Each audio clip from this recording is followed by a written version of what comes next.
we live?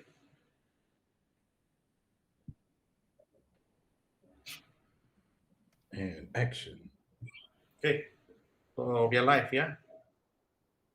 Okay, a warm evening to everyone. Thank you for tuning in for our first program of a series of events that we have arranged for the festival that we have organized in Faculty of Creative Multimedia and also Faculty of Cinematic Arts called ROMBAK, Break the Wave. This is our very first time we are organizing this event, and the initiative is driven by the sort of impulse that we have felt in terms of bringing together the sort of creative practitioners in academia, in higher learning institution, and also to discuss, debate, and share some of the urgencies, urgent problems, issues, and even urgent needs in terms of articulating our concerns, especially in regards to uh, how do we translate our practices and also communicate our practices to our peers in academia. So Romba, just to start off, before going into the program for today, Romba itself is an exhibition actually that will run for an entire month starting from today. And you can visit the actual exhibition on the website www.romba.mmu.edu.my. Now, having said that, I would also encourage everyone to pay a visit to our website because on that website we also have a schedule of events that's going to take place for the next 3 days. So to start off, today is the very first event. To some extent, we can say the official kickoff of Romba, especially to our participants and our friends who are tuning in from abroad. In terms of the sort of events and schedules and programs that we have arranged for Romba. This morning, we also had an official launch of Romba in by showcasing some of the works in our cinema that we have in the Faculty of Creative Cinematic Arts. Having said that, without further ado, let me get into the discussion of today's topic, especially the first event here, and it is titled "ROMBAK: Creative Practice as Knowledge Production or Not?" A question mark. So OMBA here, for those of you who do not know, I just want to give a brief introduction of OMBA. OMBA is wave. OMBA is a Malay word that means wave. So we are talking about wave, creation of wave. And we are equating this wave in terms of, in this context, at least for this discussion today, in terms of knowledge production. So what sort of wave does knowledge production creates, or does it not, especially when it comes to higher learning institutions or academia? So before that, let me give you a brief context so that we have an understanding of the sort of discussion that's going to take place. So importantly, I want to start off by saying today, you can see there's a lot of emphasis has been placed on research as a key factor for the growth of knowledge and its offspring, what we call as a knowledge economy. Consequently, what we see is higher learning institution has moved on to the priority of many agencies, various agencies, especially for regulatory purposes, whereby we have specialized agencies devoted to measuring economic growth of nation through key research indicators. So in many ways, there are many agencies set up to measure the sort of research success of higher learning institutions because they are equated in terms of economic growth of a nation, especially when use the term knowledge economy. So such measures are obviously, we have been hearing, is defended as a necessary step for modernization of a nation state. So against this backdrop, what we have come to realize is higher learning institution today is defined by its operation as centers for research and knowledge creation, or it has become a key ingredient in the institutional's identity of universities. So research goes hand in hand together whenever we speak about university. and in terms of knowledge creation. So it is inescapable. Definitely, this is how it has been defined, and we have come to this situation at this moment. So, having said this, having described this situation, I want to call upon our panel today to think about this. Based on this backdrop, I would like to analyze aspects related to research function in university. So we want to think about what are the functions of research in university. The main aim here for the discussion is to primarily address the gaps in the expectation posed by higher learning institution upon creative practitioners that do not necessarily fit within this prerequisite. So there is certain expectation for research, and we have creative practitioners that are also operating as academics in higher learning institutions that do not necessarily fit within these expectations of research as an outcome, as indicators of growth and such. So, in having said this, for today's discussion, we are going to approach this line of questioning from three angles. Firstly, I will start by probing into personal practices. From that, I will follow on to certain kind of roles that my panels here hold as a key positions in academia, in the institution. And thirdly, I will go on in questioning the sort of contributions that they could see in terms of the purpose of art and creativity for the creation of new knowledge. So this is the framing. And this is the sort of a discussion that we are aiming for today. With this, I'm honored to have two of my peers, people that I respect highly, and people who are leaders in their institutions.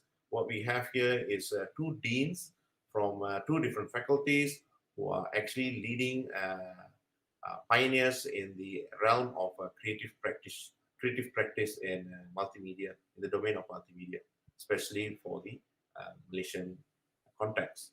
So we have first and foremost, let me introduce Mr. Amir. Mr. Amir was born in Malaysia, but he has grew up in many different countries. His work makes use of video and animation to create contemporary wayang kulit or shadow puppet images, and he enjoys working with other artists in different media. He has produced illustration for 4 children's books, and it has been published in Malaysia. A master's graduate from George Mason University, Mr. Amir teaches filmmaking at Multimedia University with special focus in storytelling, documentary filming, and also new modes of cinema. Prior to joining academia in 2014, Mr. Amir worked in the creative industry as producer, director, and designer. And as I've mentioned, currently he is the Dean of Faculty of Cinematic Arts in Multimedia University. Secondly, I have Dr. Lim Kok Yoong. He is also currently the Dean for Faculty of Creative Multimedia, Multimedia University, and he is also a senior lecturer. Under his belt, he has more than 10 years of teaching experience in creative media, and also his teaching and research interest is driven by broad interest and genuine curiosity in new media and using them for creative expression and philosophical inquiry. As a practicing media artist himself, his work with new media and technologies to create new media works question the sort of existential perceptions of human conditions. I think his current research is to explore locative media and also the use of media as an autobiographical tool in art making. He has an extensive body of work as part of his under his belt as publication, as well as participating in various local and as well as international exhibitions. So welcome to both of you. Thank you for agreeing to be on our panel, Mr. Amir and Dr. Lim. I think you Thanks, can. Roopesh, for the introduction. Yes, thank you. So without further ado, I think I will start off by a simple, very basic and simple question in terms of really covering some of the personal practices. So I'm actually curious to start off by really speaking about your personal practice. Can you describe how your education background, your exposure, and your experience influence your understanding of research, and or perhaps how it ought to be? Anyone? Maybe I can take the lead. Yeah. Yeah. You want me to go first? Yep. Sure. Sure. Definitely. Okay, okay. All right. Good evening, everyone. Thanks for the invitation, and for I'm honored for being here. My education backgrounds, I have a degree in digital media from MMU, and that was a very technical. I would say it's a very technical training, sort of like a vocational. We are trained to serve the industry, so we acquire digital media knowledge in terms of the technology, productions, techniques, media production, and so on, so that we can produce a digital media content to serve the industry. I had worked in the creative multimedia industry for 2 years, and I actually felt that my greater interest is somewhere else. I um, Probably in fine art at that time. So I stopped my job and I continued my further study. I further my studies in master in fine art, and that was a very practice-based, a very studio-based kind of master degree. There was no writing, just a small exegesis, but the main part of the practice revolving around producing artworks meant for exhibitions and showcase. And I came back to Malaysia in 2006, and I've been serving the academy since then. I also had the opportunity to actually pursue my PhD under scholarship in Korea in Songseo University, and my PhD was actually in media engineering. So I consciously choose that path because I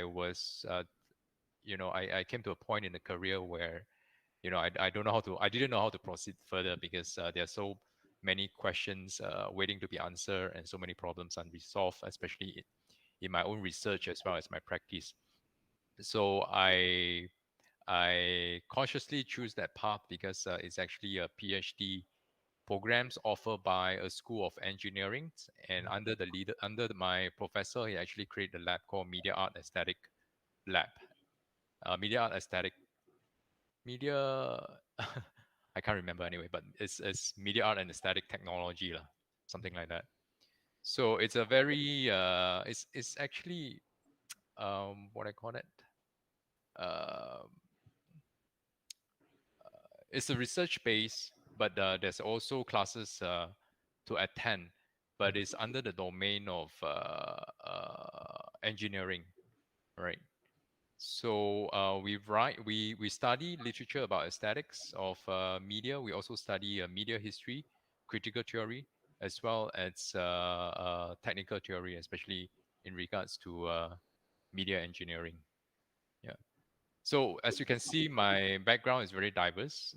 There's no one clear track, as in disciplines. It comes from all very diverse fields, and hence my understanding of research is also quite diverse, ranging from practice based as well as to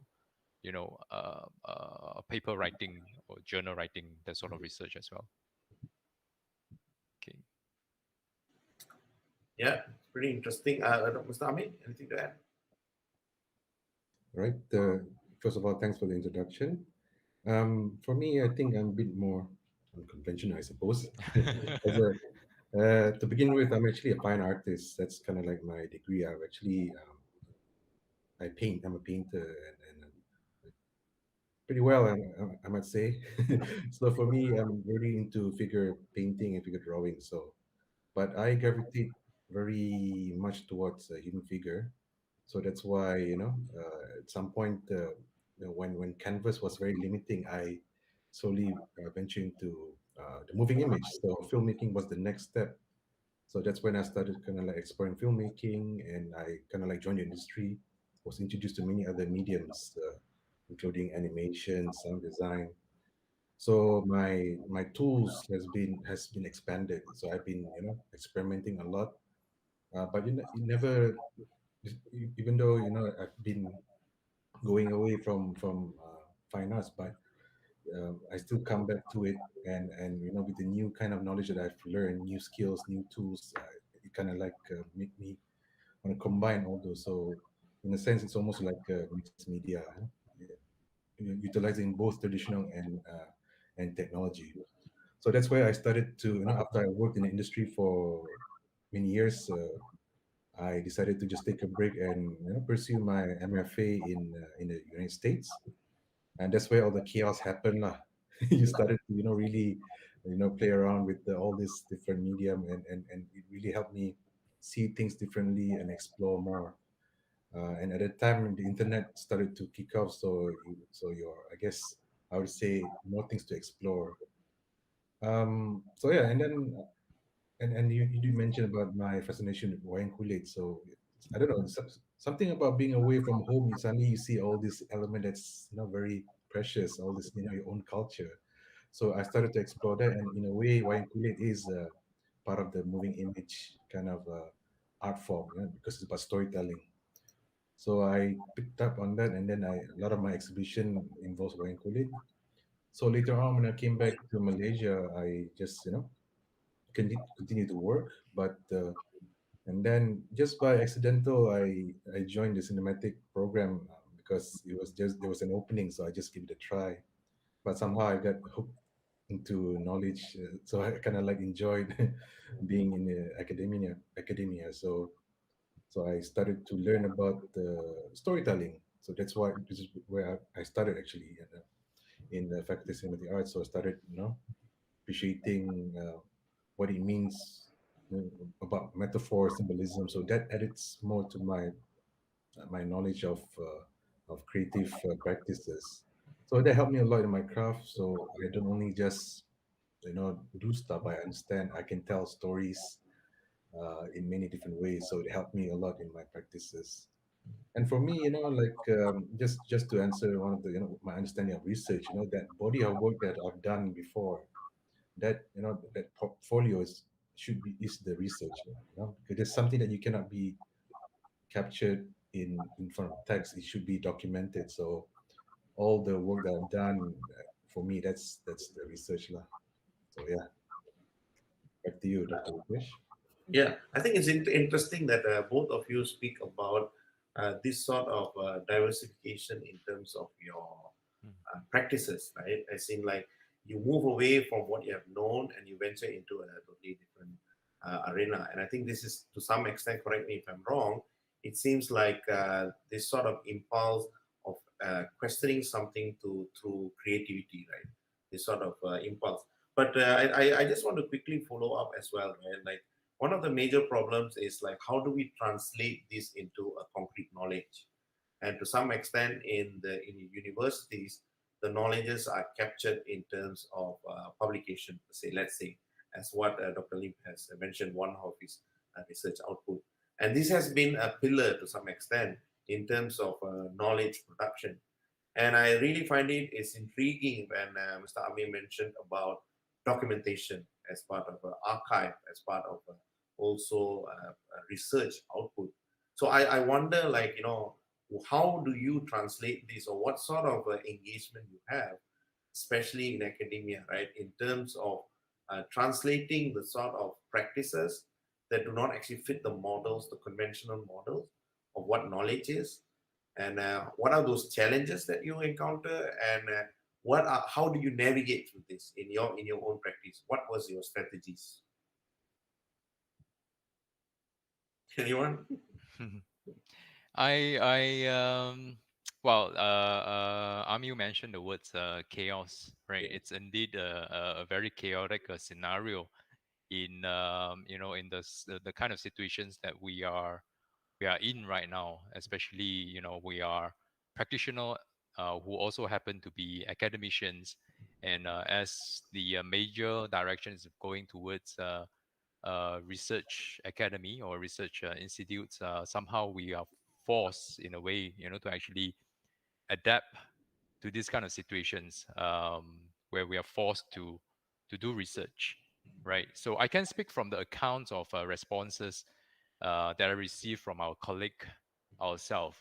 Number one, there are a group of people or cluster of people that questions, why we at the first place at the practitioner need to philosophize or theorize our research. We are just doer, we're not thinker, not even to mention how to quantify all this, practice and so on. On another side, we also have another group of people questioning, why questioning the other group like why it is so difficult to write about the practice.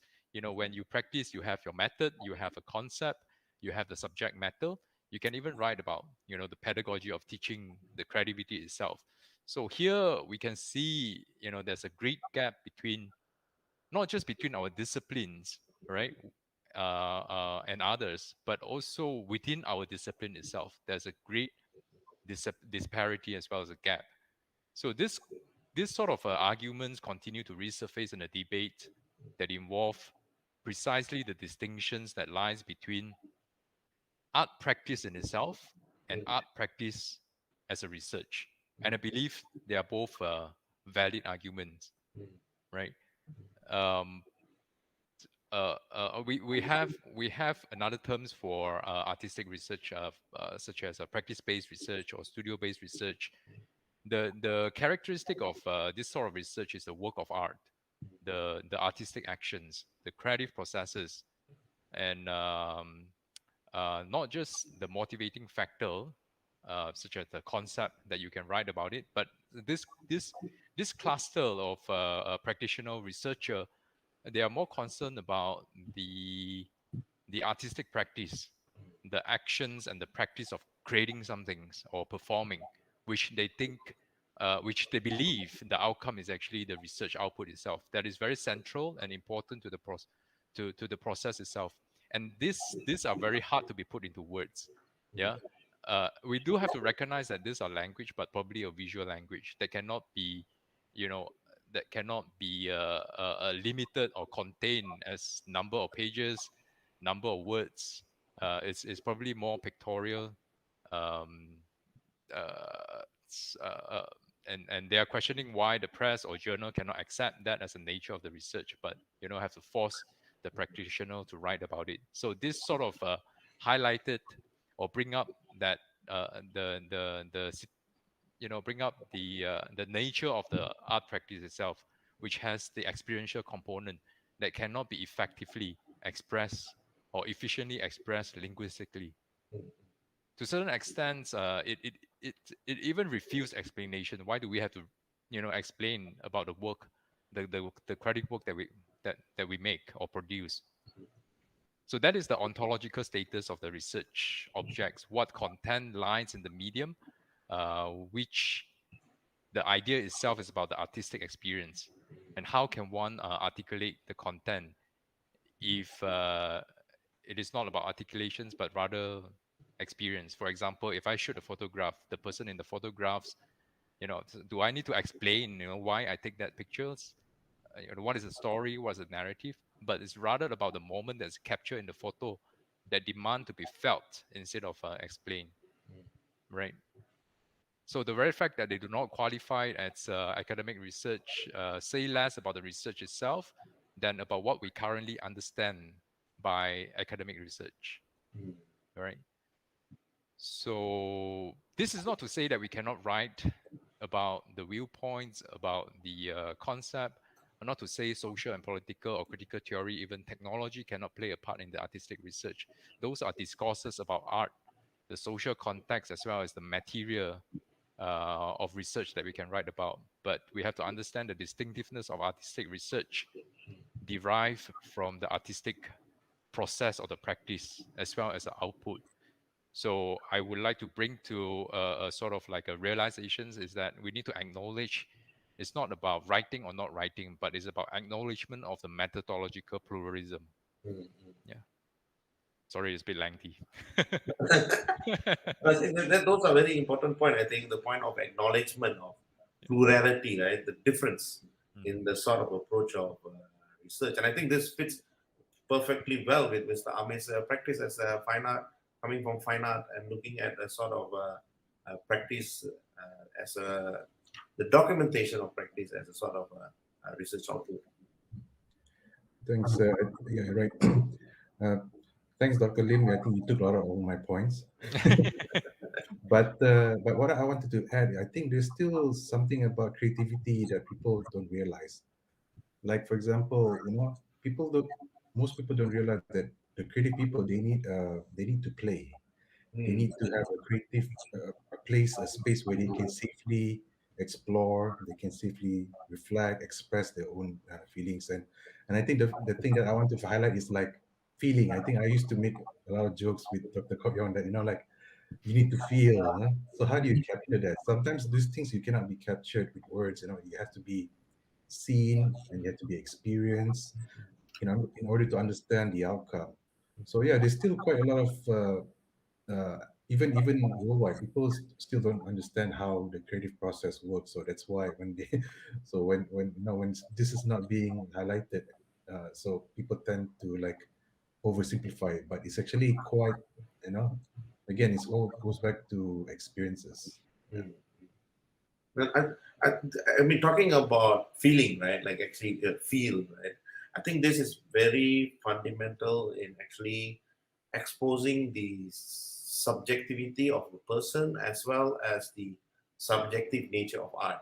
And I think that that's the sort of argument I believe that what Dr. Ling is making, right? In terms of how do you open up this sort of objectification of a research material, right? You're not approaching it as something objective, but rather opening up for different various sorts of experiences, different sorts of interpretations, as well as different sort of understanding and approaching and experiencing the world.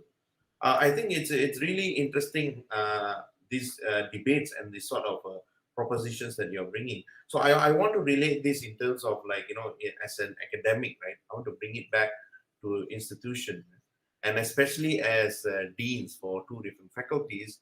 So obviously you are actually still bound by certain sort of expectation that the institution have as both of you as academic, but importantly as leaders for these institutions.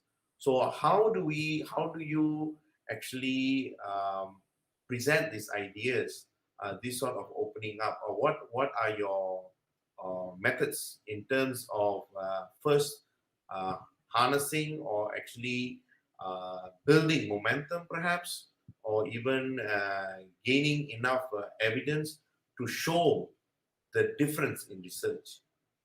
Do you have peers, or do you have references? How did you do it in your role as leaders?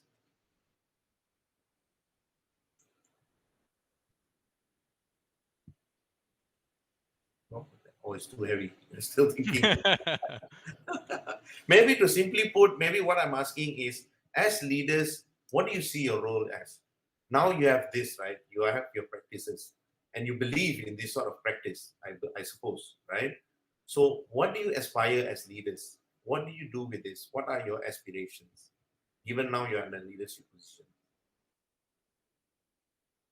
I think number one, we have to look at first we have to acknowledge, right, this very chaotic scenario that we are facing right now in academic research, especially in our knowledge domain. First, we have to acknowledge the problems, and then we have to look at the significance of the kind of works that we do. Um, we have to understand that research derive the significance not only from the new insights, and what sort of new insights that it can contribute to the discourse on the art, but also look at the outcome in the form of the kind of products or experience which are meaningful in the world of art.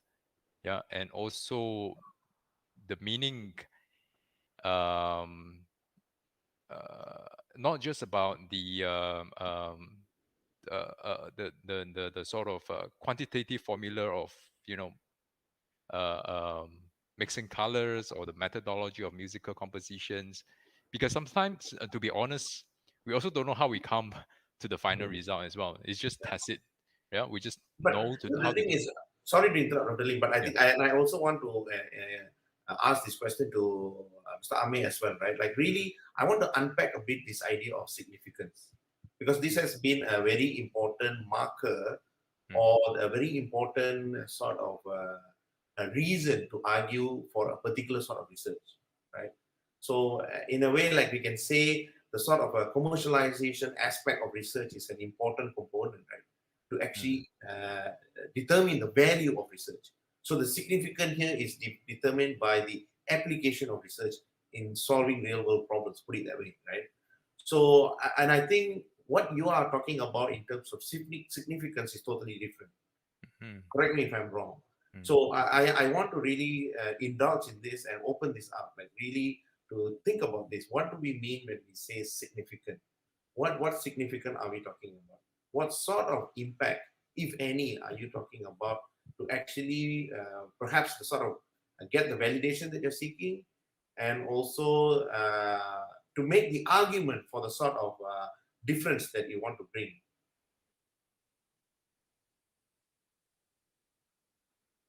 I think as practitioners, right? When we create art, the one person that we wanted to kind of like connect with is actually our audiences. Whether you're a fine artist, you're a filmmaker, our job is to convey those emotions. So if whatever we do affects them deeply, or affects them in any other way. So that for me is what the intention is as an artist. So and that's so you put a value in that one. So and when you talk about significance, right, you gonna have to also question like who who determines what is significant. Like if you measure yourself based on, let's say, monetary, then that's a different kind of let's say a different kind of there's a different format to it. There's a different way. But if your intention is more something beyond monetary, then it's different as well. So yeah, that's I don't know. I think perhaps I'm being too abstract here, but it's very hard to kind of like yeah. It's about again coming back to building connection. How, um, so you kind of have to ask yourself, what is valuable to you? What is it monetary, or is it like making impact to the other person? I think framing the concept or the idea of significance lah, in the larger picture of artistic, the role artistic research play in the whole academic research. I think yes, we're definitely seeking for validation. We are seeking for a place for our knowledge domain. If such a place does not exist, then we have to first resist and also fight for our presence as well as existence lah. So definitely we want artistic research. We envision, yeah, and aspire artistic research to be considered as academic research, and it should occupy its own place in the realm of academic research, not just tumpang on other discipline. Definitely, we have to acknowledge that artistic research has developed a certain kinship with other domains like humanities, cultural study, art history, philosophical aesthetics, and so on and so forth. But we are seeking for a place for artistic research itself to be recognized as a form of academic research by the virtue of its distinctive context, by the virtue of its studio-based research practice, the methodology, um, the specific types of knowledge and the understanding it deal with and produce, as well as its unconventional form of documentation and distribution or dissemination in terms of the subject, method, context, as well as the outcome. Yeah. That's a really good point. I want to pick up with the Mr. Amir's point, right? Really, first of all, I think abstraction is beautiful. Just my opinion. Right? Not everything is can be explained in this world, and I think the very fact we are arguing and we are discussing this topic here is because purely to retain that abstraction to some extent. I would believe we believe there is a need for some space to allow for abstraction to emerge and to show certain parts that are not necessarily logical, that are not necessarily rational, right? So you need to factor in those things as part of living experience, as part of knowledge, perhaps even. Mm. So you can argue. So that's just a comment I just want to add on Mr. Amir. But I also think Mr. Amir as well as Dr. Lee made an important point, which I want to pick up, especially with Mr. Amir, in terms of this idea of connection, right? Really, we are trying to make that connection to audience. So in that sense, I want to follow up with Mr. Amir in question in asking um, how how do you actually go about in thinking about your audience? Is that a major concern in terms of your research when it comes to your practice in your individual creative practice? Well, I think there's always two ways of looking at it. I mean, if you're thinking as a filmmaker, as a director, you want to share your story, and create that connection so that they will be immersed in the story that you want to tell. But if you're coming from a producer's point of view, meaning if you find a story that connects with more people, meaning more audiences, and then more tickets. Um, but I think in general, you have to look back of us as a human species. We are social, uh, we're social creatures. Whatever we do is always for the next generation. That's the reason why storytelling evolved, right? I mean, from the caveman era, we draw, we express through movement, and we gather around fire to to connect, and also to embed knowledge so that the next generation would remember whatever that the previous generation did wrong. And that's how knowledge expanded. So it's part of our, I guess it's part of our nature to connect. So it is very important because it's our nature. Yes, definitely, definitely. That's one of the major fundamental aspects of humanity, if you put it in a larger perspective. But returning back, right, to the question of institution again, I would also like to seek your advice in terms of what would be your advice for practitioners, right? Having gone through as academics and have gone reached certain heights, what would be your advice?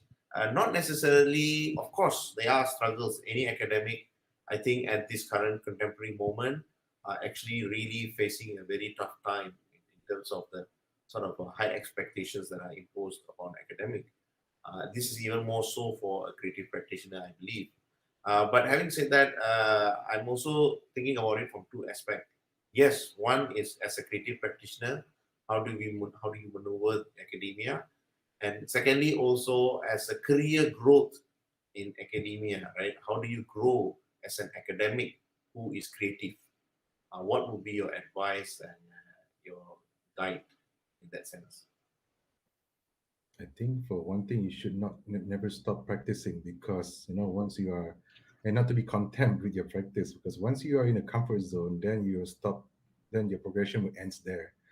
You won't be able to contribute new knowledge to your students, and your students will never grow, and this will affect the society in the long run, and at the end of the day, it will affect you back. So it's very important for the practice to still continue, because there's one thing, knowledge. There's the book knowledge. There's also the experience knowledge, and that experience knowledge, you really have to. There's a different kind of wisdom, that you get from doing it, and this is something that you cannot learn through books. So you have to really experience, and this is what students are lacking. So without this grit, without this, this experience, it's your students won't evolve. So for those practitioners, right, you should continue to be relevant, because again, you have to stay relevant to what's happening today, so that whatever that you discover will be shared with the students, and that's how you evolve. Yeah. Yeah, I agree with Amir. We can never stop the practice. Yeah, because we are practitioner. But I think one thing that's very crucial about research, because when we talk about research, we also talk about development, right? The purpose of us doing research. So we need to know what sort of development they were contributing to our domain.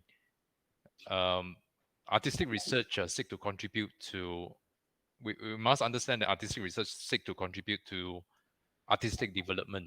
If we understand that, then we will appreciate as well as acknowledge that there's a methodological pluralism, because the nature of the practice itself is so diverse. There are people making animation, there are people photographer taking photos, and so all this they have their own methodology, and we have to acknowledge that, right? And they have to acknowledge as well as as uh,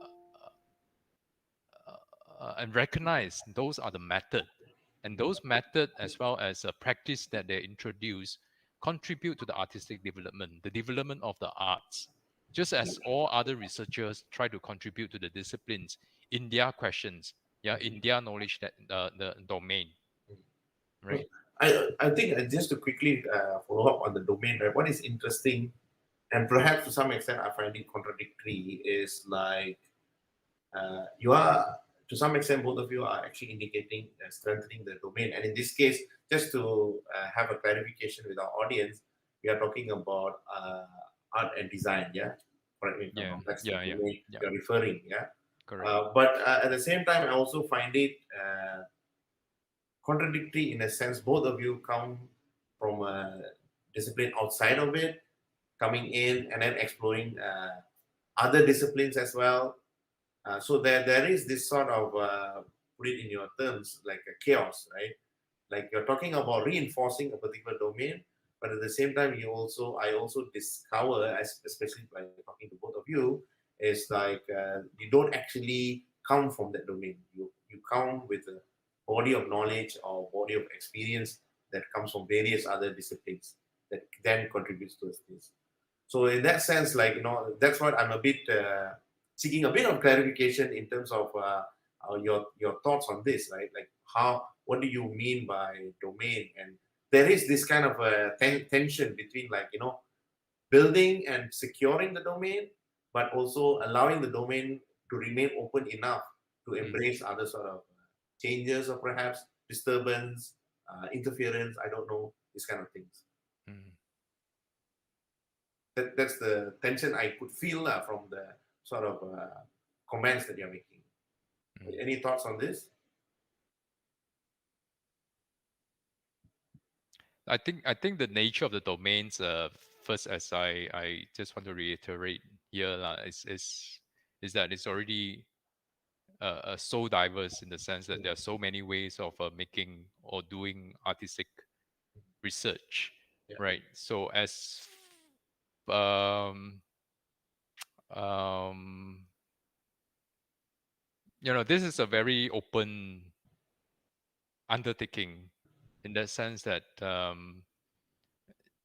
as we look at it right now, artistic research, it has developed so much connections with other domains as well, like humanities. Even in our domain, creative multimedia technology, is sort of a combination of art, science, and as well as technology, right? So from my backgrounds, especially when I was pursuing my PhD study, is sort of like a strategy for us to actually churn out research output by looking at art practice as well as uh, um, the history of media, Mm.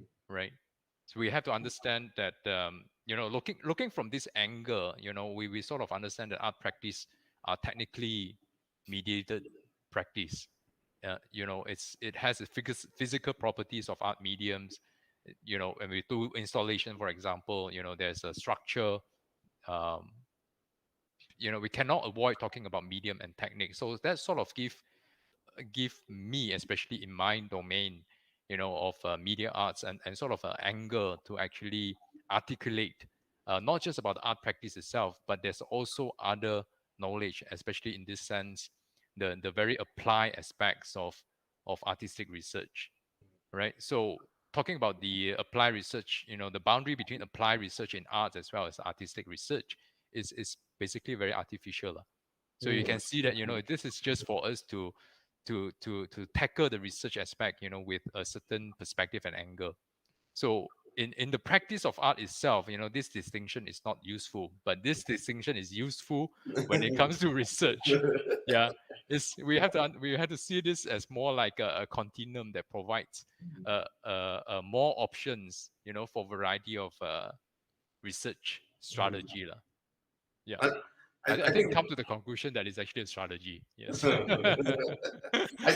want to actually open up. I don't want to alienate, not to say alienate, but leave out filmmaking. Right, that's also another domain, and that also actually have a lot of diverse practitioners coming in, Mm, especially good storytellers who don't actually know how to make films. Right, they're good storytellers, and they have an eye to capture people's interest, emotion through visual communication, visual language, like what Dr. Lim was saying.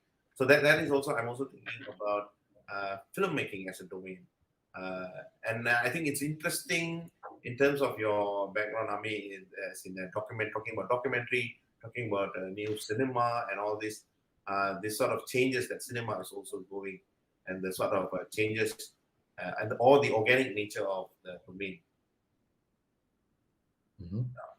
So I was wondering, like, is that something correct as I'm as interpreting it, or you want to add anything to that in terms of the domain of filmmaking? Um, even within the domain of filmmaking, there's still a lot to explore.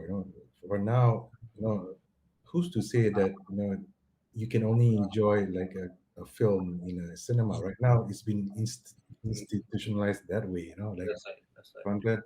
But now, if you look at today, how the OTTs has kind of like has opened up the way it changed the whole behavior of how audiences experience content and film, right? Yes. It's no more just uh, it's not no more a single channel kind of experience. It's multiple layered, and then now you have control over the time, so it changes. But I just want to also pick up on what Dr. Koyon said earlier, like the domain part, right? I think it's more about like working. It's like thinking outside the box a bit, like you know creativity, right? It's really about working outside that box. You create something new when you work within the domain, and then you kind of like expand a bit, and then you kind of like make the box even bigger, so that's where I think the push and pull of creativity and limitation helps a lot. I was just thinking from for some reason suddenly uh, dawned to me that you're talking about, let's say, censorship, right? Censorship is a very big hurdle Yes. as a filmmaker. Yeah. But you see, for me, that's not of much of a issue, because yes, you understand there's a limitation, but that's where you kind of like use your creativity to solve the problem and try to find ways to tell the same story, but using other methodologies. So that's where you start using metaphors, you start using analogies, right? So, so, so perhaps um, as much as we like chaos, sometimes we need some order as well. So I think the push and pull between our left and right brain, our logical and our creative brain, is still Instinctive. even. Yeah. Yeah. Excellent. I like the phrase push and pull, which actually I think goes hand in hand with the term artificial that was mentioned by Dr. Lee. It's sort of ideas, right? Like it's not actually saying we have a concrete idea, but really it's like a very organic, expanding and contracting both at the same time. The idea of push and pull, which really, in many ways, speaks of how alive the domain is, right? yeah, It's because actually growing. I think we are researching in and as well as through the art practice itself. Mm. During the practice, that's also part of the research. Not necessarily research as in reporting what is accomplished or what's finished, but the research process starts, from the beginning. Before we even have the reflections, it could even at the very early stage of reflecting about the subject matter. And that's the stage where process already started. And then during the practice itself, during the executions or experiment, there's another kind of research that we're talking about. Yeah. Yeah. Even like before we even, let's say, put anything onto paper, that the Mm. process itself, that's actually much more longer than making the art itself. People don't see that. Mhm. Yes. I always tell my students, like, filmmaking is the easy. Making the shooting the film is the easiest part. Coming up with that story, with the characters, with the script, that's the longest and that's the most time Challenging. consuming. And that's the thing that nobody sees and nobody appreciates and don't even put value. So Mm. that's why that's kind of like the thing that needs to be explored more, Correct. Correct. highlighted. Even appreciated. But the another thing, this is also another aspect I totally forgot. But you all keep mentioning this, right? Students, right? So I Mm. really want you all to speak a bit about this idea of being an academic. How important is that in your practice? Right? It's not about career; it's about your practice as creative practitioners. How important is it to engage in the act of teaching, in the act of sharing, especially with your students? I think this is a really important aspect from what I see because you keep mentioning students. It Mhm. seems like there's a lot of engagement goes on there. You know what's funny about me entering academician is, again, like I said, it's really it was kind of like a accident. Right? You come from industry, you think that you know everything, and then when you start teaching, you found out that your intentions are good. You wanted to kind of share your knowledge, and they do learn. But in the process of you teaching, you actually learn more from the students. So for me, that's essential to, I guess, to anyone's development. um, so that's why student plays an important role, because even all those students that kind of like challenge you, they make you a better teacher. So I think that's you need that. You need that to kind of like improve yourself, because you kind of have to understand where they're coming from. And because right now, where we're living right now is their world, so we don't understand it. So only through this engagement can you understand and kind of like predict what the future may look like. So it's very important to kind of like stay humble and also listen. I think what's missing, what's lacking in a lot of I think teachers these days, they don't listen to their students. They don't The art of listening is kind of like, I think, slowly disappearing.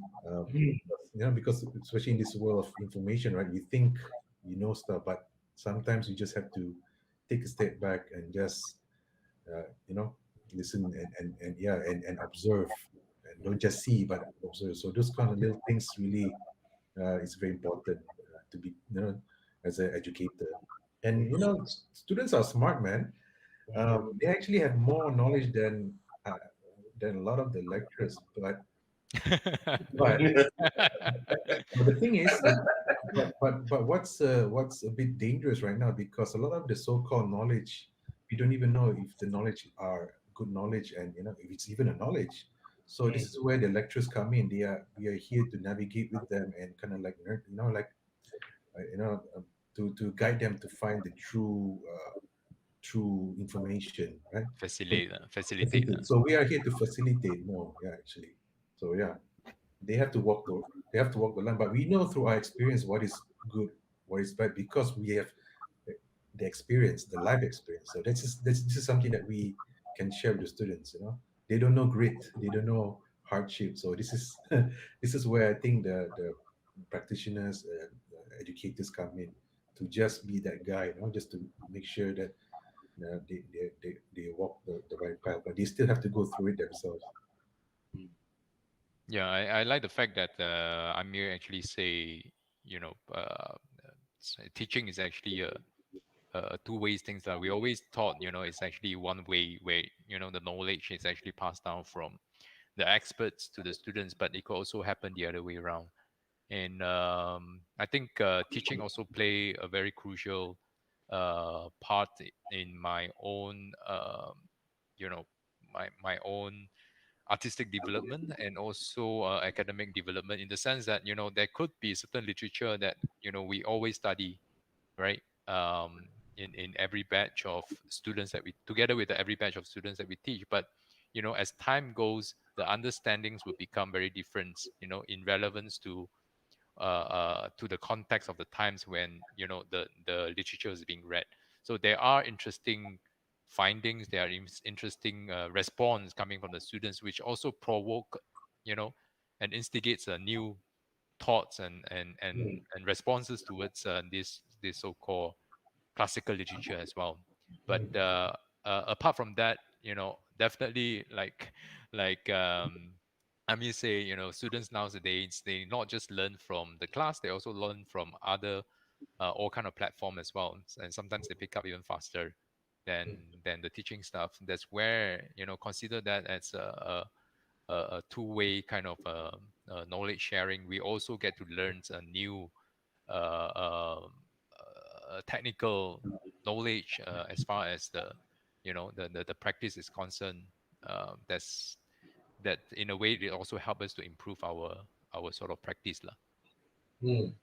And perhaps even as a person as well. As a person as well, definitely. Yeah. I just wanted to share a bit. Like a few days ago, I was invited uh, to a screening where we had Q&A. I actually joined. I was part of this what you call monsoon group where of filmmakers that that's all our alumni. It was quite humbling because when they were, I taught them since foundation. So but then after you don't practice, you kind of forget what you practice. But then when you get back to filmmaking again, and then you join your students or your alumni, suddenly they become your inspiration, and you learn a lot from them. I'm like, oh, again. So I'm glad that I'm being part of this again, because I think their energy really rejuvenates you, and gives you more ideas to Mm. explore. So yeah, again, coming back to what Dr. Koyon said, it's a two-way thing. It's a give and take lah. You give, but you also receive quite a lot, and same goes for the students. I think that both of us are agreeing on this point. I think the key point that I got here is like listening, right? Being able to listen in various aspects, literally listening to students what they have to say and their worldview, but importantly also listening to their act, listening to their response, listening to their reactions, and also makes you understand. But I want to touch on two key points from this, right? In terms of one is in terms of vulnerability, like putting you in a position of insecure to some extent, I would say, if that is the right word. But really, that's how I quote in terms of the sort of the process of humbling, knowing like, knowledge, as in you are not the holder of knowledge, nor the institution as the pinnacle of knowledge in that sense, right? Which also leads me to think about or to question the idea of knowledge, right? In this sense, I can see knowledge is not a one-way transaction. Knowledge is not about something that you give from an elitist perspective, for example, in terms of thinking about this vulnerability and all that. So I would want to carry on and probe slightly further in terms of this idea of knowledge, right? What knowledge means to you? How do you define knowledge? Or maybe you don't have to give a concrete definition as per se, but really I would like to know how knowledge becomes meaningful to you in your practice as a creative practitioner, as an artist, or perhaps even as a person.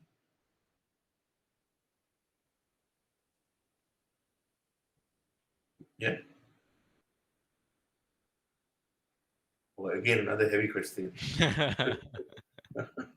I think you all have said very excellent things. I'm just unpacking a bit more deeper, right?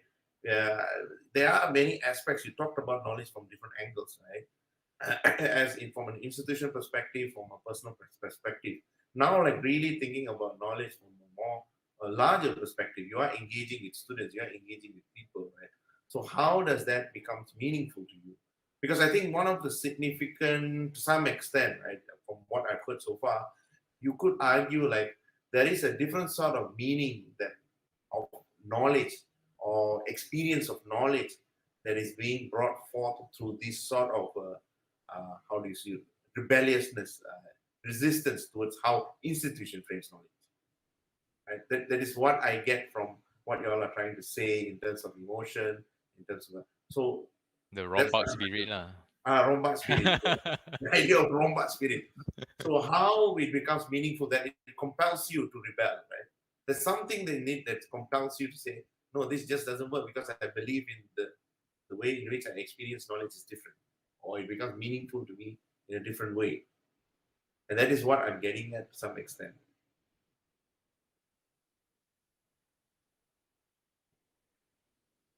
Yeah, I think if we understand, if we sought to, if we seek to understand artistic research, as some sort of original investigations undertaken, within the discipline of creative, in order to gain or produce some sort of knowledge or understanding, especially understanding in our knowledge domain, then the question arises as to what kind of knowledge production involves here. Of course, it's, the epistemological central focus is the the knowledge as number one, knowledge of facts, knowledge about the world. How do we come to know such and such? And is that the only way of knowing, right? Is that the only way of knowing color, for example? Could there be other ways of understanding color, for example, by producing painting? Does it necessarily have to be about the formula of 50%, yellow mixing 50% blue, becoming, 100% green, for example? Can it be some other ways of understanding about the world? Of course, we can also, look at knowledge as skills, as in knowing how to make, how to Yeah. act, how to perform, I think how that to make art. sorry, Dr. Lee. Yeah. I think the keyword that was Amir was using about that is craft, right? Mm, Knowledge is craft. That was the word that Amir used. mm. Yeah, go So ahead. I think, as far as knowledge production is concerned, I can conclude by saying, understanding artistic research as a form of knowledge productions, it can be divided into theoretical knowledge, practical knowledge, as well as, acquaintance or some sort of skills as well. Mm. I know. I'm trying to kind of like use kind of a bit of metaphor here. Like for example, let's think about becoming a good driver. Like yeah, we all learn how to. We understand the basic knowledge of the gears, whatever, right? But what makes you a good driver, right? This is something that you cannot. Yes, you can always read the book of what how to become good, but actually when you drive you go back to your own instinct, right? When Mm. and and how you handle, let's for example, if you got into accident, how are you going to handle that? So this is where your instinct comes in. I think what's missing about knowledge is that the other part is being in touch with your instinct, your intuition. That's another part that I think Mm, that is kind of like lacking right now, or not being emphasized, because with that, combined with the basic knowledge of of what you learn driving a car, that what makes you a good driver. Yeah, this is something cannot be taught. You kind of have to feel your machine, right? The cars, and what if the weather is this way, you drive certain way. You mm, sometimes that thing, even the instructor cannot tell you what to do. You kind of have to kind of like figure out yourself. So that exploration is very important. I think that's what makes knowledge much more complete, and it's still ongoing. It's never it's never a finished thing. We mm, always think about the destination, but people don't realize the journey is the most important part of the process. So for us, creative practitioners, the journey, that's the most pivotal part, and that's what we are celebrating, and that's what Romba is really about. We are celebrating the process. Does it have an ending? No, it doesn't have to. This is what we are doing right now. So yeah. I think it's the process, celebrating the process, as well as the diversity. I mean, it's a good metaphor that you use here. So if I may borrow your metaphor, I think this sort of, I mean, the driving itself, it sort of brings to the dichotomy of, the argument between material performative versus, the discursive aspects of it. So back to the two groups of argument, the two groups of people, or academics arguments. One is about those who practice the driving itself, right? mm, How do we talk about this driving? It cannot, because it's a tacit. You just know how to drive, but you don't know how to. I mean, someone asks you like, how do you get here from here to home? I don't know. I just know how to drive it. But we can also look at it from a discursive point of view, like how to make how to make the driving better, or mm, how do we, or how to how to move the car, like how to move the the instruction. car, or how How to to, teach, how to come up with the pedagogy and teach yeah, other people yeah. to drive. Or we can even engage in a more critical, discussion, in the sense that why do we have to drive car in the first place? You know, Yeah. why can't we drive something else? Why can't we fly? Mhm. It's also possible, right? So I Yes. think, yeah, that's the diversity, that's of this sort of a research that we are trying to acknowledge, address, as well as to celebrate here. Yeah. So then I think that's like a really good note. We are out of time, and we are Okay. also coming to an end of our journey. It's been an excellent journey. I just want to end with a high note. It really, I think it's a really good, excellent metaphor that what Samir was telling about. Really, That's storytelling, man. Which one? That's good. Handwriting. yes, yes. It worked. It worked. And it really comes back to me as in terms of really like humanizing research, right? Really, there is certain aspect about human or humanity that is missing, right? It's all objective. And I think that's the core of it, like all of you, all of us are striving to address, to articulate, to argue for, to present, to defend to some extent. With that high note and officially having the first session run for ROMBAK, it's been a really good discussion with both of you. It's an honor to have both of you here this evening. Very enlightening. I hope our audience also have benefited from our discussions today, and hopefully in near future we'll have similar sort of discussion coming in. Thank you all. Thank you for all of us for tuning in online through Facebook as well as YouTube channel. Thank you for my uh, respected panels here, Mr. Amir, Dean of Faculty of Creative Cinematic Arts, as well as Dr. Lim Kok Yoong, the Dean of Faculty of Creative Multimedia. Thank you all. Do pay a visit to our exhibition at rombak.mmu.edu.my. For the Amazing. coming 2 nights, we still have a lot of events, Yes, right? yes. Sessions. We have for tomorrow as well as on the 18th, Okay. 17 and 18. We have a few more talks in line that I'm sure will be intriguing as well as beneficial. It's an open call. Do take time to join us. Feel it. Thank you. Thank you, thank you, Thank you. thank you all. Thank Thank you you. all. Thank you, guys. Take Thank care. you. Okay.